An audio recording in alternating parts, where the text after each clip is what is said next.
Hey, well, thanks for joining me on Learning with Natural Hair. I'm going to come to you tonight, actually, and show you how to get your hair bone straight. Natural hair, as you can see, the two different textures. Obviously, my hair is natural, and this is the part that I've been working on, and I'll show you how I've done that. Before I do that, I'll show you the products that I used to shampoo my hair. First of all, I deep conditioned my hair. If you look in video 66, you can see where I had a shower cap from while I was deep conditioning.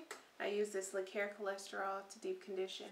Now these products, I would say, just because they aren't all natural, so your skin is the largest organ in your body, and what you put in your skin can absorb it. And so if you don't know that your product is all natural, try to avoid putting it on your scalp. Just use it on your hair. The same with these shampoos that I'm going to show you, because sometimes I hear different things like about shampoos, like that they aren't good for you, like actually really bad for you.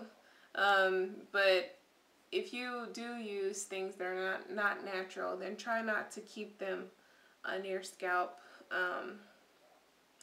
If you keep them on your hair, try not to keep them on your hair either, but if you do, at least try not to keep it on your scalp. So what I did was, after I rinsed out that cholesterol, is I used a shampoo conditioner. It's just an off-brand of Target shampoo, and I also used this Dove moisturizing conditioner. And after that, I towel dried my hair and I blow dried it. This is the blow dryer I used.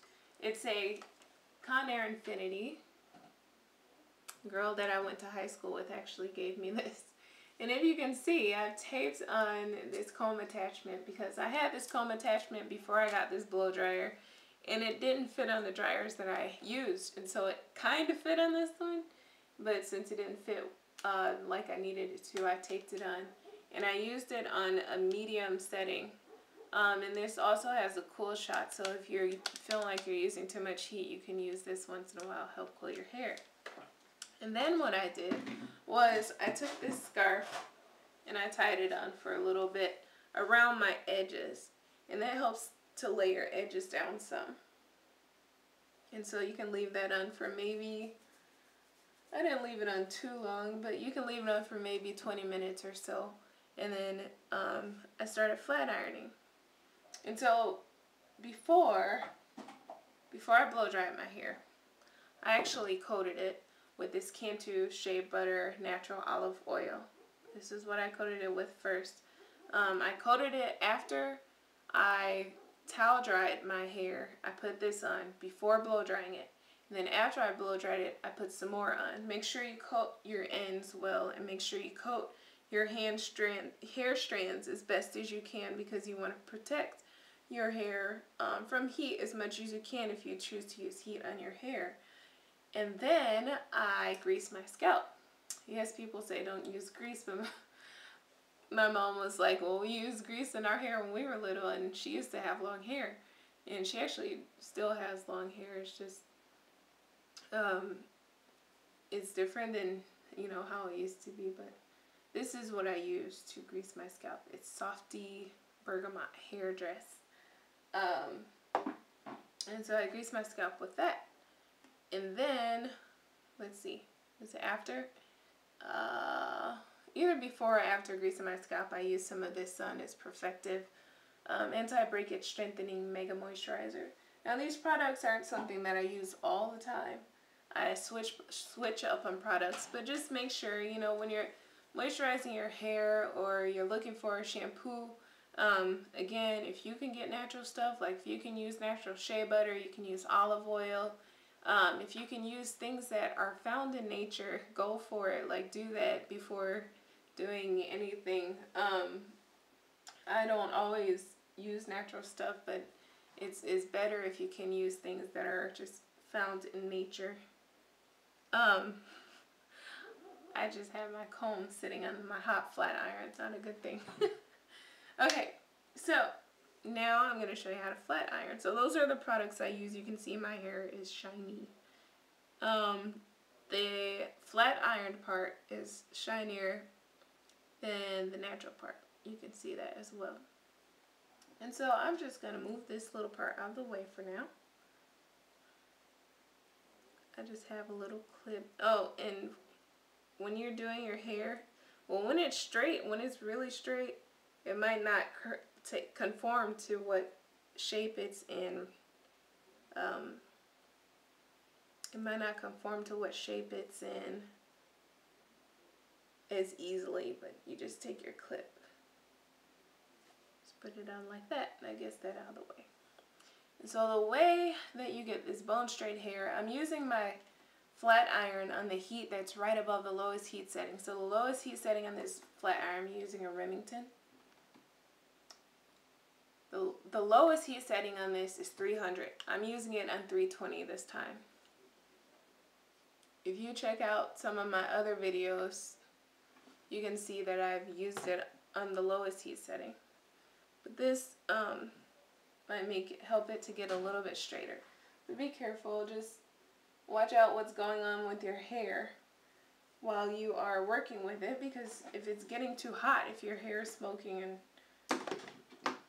seems like it's just over processing your hair, then turn your flat iron down. Or if you can't turn it down anymore, maybe a better thing would be to get another one. And sometimes it's worth it to invest. Like, I'm a person that likes to save money, but hair is something that it takes time and it's valuable. It's your glory, women, because God gave women hair for their glory, not men. And so it's worth it to invest in it if sometimes you have to get something that costs a little more in order to take care of it. Now, there are cheap things that you can use, but if it comes down to your flat iron, it's just so hot that you can't, like, not burn your hair while you use it, probably invest in another flat iron, because think about how long it takes for your hair to grow versus how much you would pay to get another flat iron. So in a case like that, it might be worth it to spend more money. So the way that you do this is use the comb chasing technique like I've shown you previously. And you want to start at your roots, so first detangle it. Go from your ends up to your roots. And I'm going to use the small action. This comb graduates, it's big and it gets small. So it graduates from the bottom to the top. Get the comb as close to your roots as you can after detangling it. And this helps to keep your hair detangled as you flat iron. So you're gonna follow, as you comb your hair down slowly, you're gonna follow it with a flat iron. Don't burn your scalp. Follow it. And if you just do a couple of test tries and see how slow you need to go with your flat iron. You see how straight that is? So do a couple test runs. If you can go faster with your flat iron, then you're exposing your hair to less heat. But if you have to go slower with your flat iron, then that's exposing your hair to more heat. And it might depend on the texture of your hair, how long you have to hold it on, because some people might be able to slide through their hair quickly, or even, but for mine, it needs a little more time. And so just take your time with it when you have some time and find out what speed you need to go for your texture of hair so that you're not using too much heat on it. And so that's how you do that. Again, the heat setting on my flat iron is one step above the lowest heat setting. I'm not using the lowest heat setting this time. So if you find out that when you flat iron your hair, it's not getting straight enough, and you're using the comb chasing technique, because believe it or not, using this comb while you flat iron makes a difference in your flat iron results. It helps you to get straighter results, and when it's straighter, it also may last longer, depending on how much straighter it is from what you normally get. And by last longer, I mean it doesn't revert back so quickly. It lasts for days if you're not getting your hair wet. And when your hair is straighter, it also doesn't respond to steam as quickly, and so it doesn't revert back as quickly. But again, you need to know what's going on with your hair, because you don't want to straighten it so much that you damage it. Because reversion in natural hair is actually a good sign. It means that your hair is healthier. That if when you wash your hair, like I have sections of my hair that are stuck straight because I didn't do enough protecting my hair while heat styling. So reversion is a good thing, actually, because it helps you to see that your hair is more healthy, and that it is not being heat damaged so much. Now it might be possible that you can have, and you can have split ends and your hair reverts back. Maybe the ends don't revert as much.